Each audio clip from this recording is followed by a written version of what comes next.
कैलाश और ऋषभ पर्वत के बीच दैवी औषधियों का एक महापर्वत है। वहां 4 महाऔषधियां ऐसी मिलेंगी जिनमें एक दिव्य प्रकाश की आभा चारों दिशाओं को प्रकाशमान करती रहती है। मृत संजीवनी, जो यदि समय पर मिल जाए तो मृतक को जिला सकती है। इसी दिव्य औषधि की इस समय आवश्यकता है, परंतु लक्ष्मण के पास केवल 1 रात का समय है, इसलिए यह कार्य सूर्य उदय से पहले हो जाना चाहिए। संजीवनी लावन चले, कभी कह जय श्री राम। करुण अवस्था में यहाँ सोचे करुणा धाम।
ओह, वैद्यराज, वैद्यराज, क्या कुछ आशा है ना?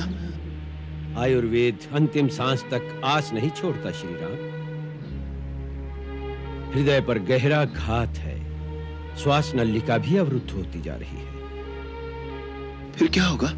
मेरी वनस्पतियों और जड़ी बूटियों में ऐसी जड़ी बूटी नहीं है जिससे इनका उपचार कर सकूं। वैद्यराज, रघुवीर, अधीर होने से रोगी की पीड़ा दूर नहीं होती। उपाय है, लेकिन अत्यंत दुष्कर, अत्यंत दुर्लभ। आप बताइए तो सही श्रीमान जी। क्या बताऊं हनुमान, यहां से हिमालय पर्वत तक जाकर सूर्य उदय से पहले लौटकर आना असंभव है, इसलिए बताने से क्या लाभ।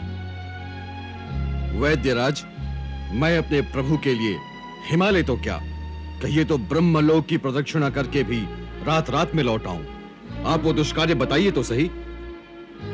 यदि इतना साहस है तो सुनो। कैलाश और ऋषभ पर्वत के बीच दैवी औषधियों का एक महापर्वत है। वहां 4 महाऔषधियां ऐसी मिलेंगी जिनमें एक दिव्य प्रकाश की आभा चारों दिशाओं को प्रकाशमान करती रहती है। उनके नाम हैं विशल्यकारिणी, स्वर्णकारिणी, संधानी और मृत संजीवनी। इनमें से एक घावों को भर देती है, दूसरी कटे हुए अंगों को जोड़ देती है, तीसरी विकलांग अथवा विकृत शरीर को यथावत रूप दिला सकती है, चौथी मृत संजीवनी, जो यदि समय पर मिल जाए तो मृतक को जिला सकती है। इसी दिव्य औषधि की इस समय आवश्यकता है, परंतु लक्ष्मण के पास केवल 1 रात का समय है, इसलिए यह कार्य सूर्य उदय से पहले हो जाना चाहिए। तभी इस उपचार का लाभ हो सकता है, अन्यथा लक्ष्मण के प्राण बचाना असंभव है। असंभव तो असंभव ही रहेगा। कहां लंका का समुद्र तट, कहां हिमालय, कौन ला सकेगा संजीवनी बूटी? प्रभु, आपका इस दास से विश्वास उठ गया। हनुमंत, कैसे पृथ्वी के दूसरे छोर से आएगी वो बूटी 1 रात में?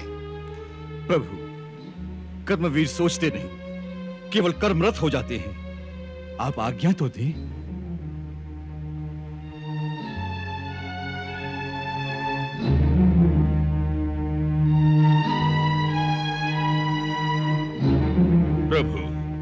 मुझे पूर्ण विश्वास है बजरंग इस कार्य में भी सफल होंगे।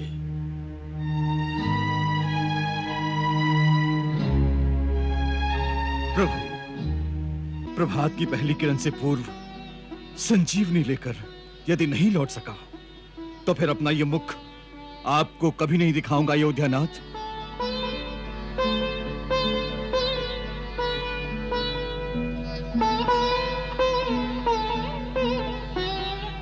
तुम कभी असफल नहीं हो सकते हनुमंत।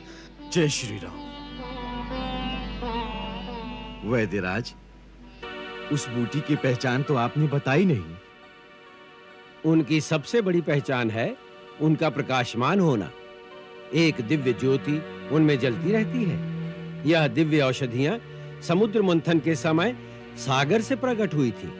उनकी शक्तियों को जानकर देवताओं ने उन्हें हिमालय में गोपनीय रखा है और स्वयं उनकी रक्षा करते हैं। उनकी आज्ञा के बिना ये औषधियां तुम्हें नहीं मिलेंगी।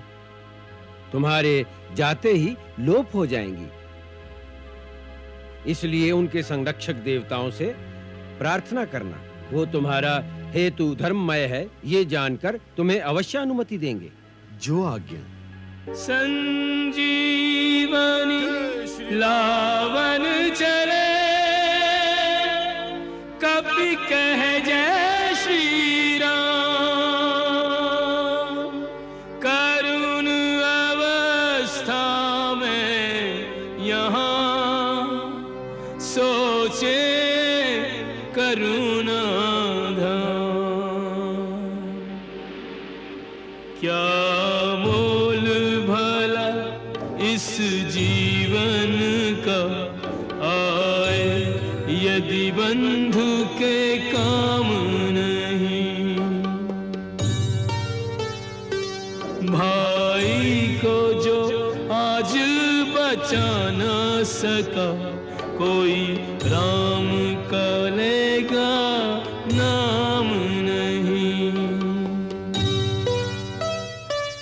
जग वालों जग में सब कुछ है भाई जैसा सुख धाम नहीं। है जोड़ी राम और लक्ष्मण की लक्ष्मण जो नहीं तो ये राम नहीं। लक्ष्मण जो नहीं तो ये राम नहीं। हनुमान चला गया सुषेण की बताई संजीवनी बूटी लेने। हाँ महाराज, हनुमान शपथ लेकर गया है कि यदि रातों रात बूटी लेकर नहीं आएगा तो लौटकर कभी मुंह नहीं दिखाएगा। तो समझ लीजिए हनुमान का पंथ कट गया।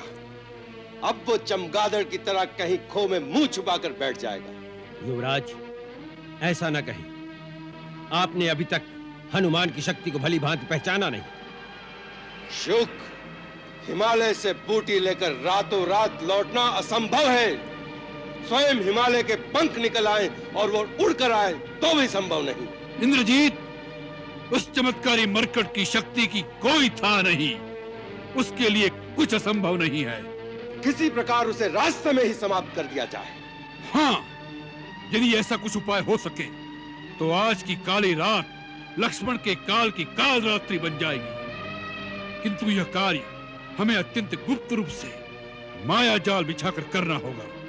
चूक, तुम अपने सबसे विकट मायावी काल नेमी को तुरंत उपस्थित होने का आदेश दो। जाओ, ठहरो। उस अद्भुत मायावी के पास हम स्वयं जाएंगे, स्वयं।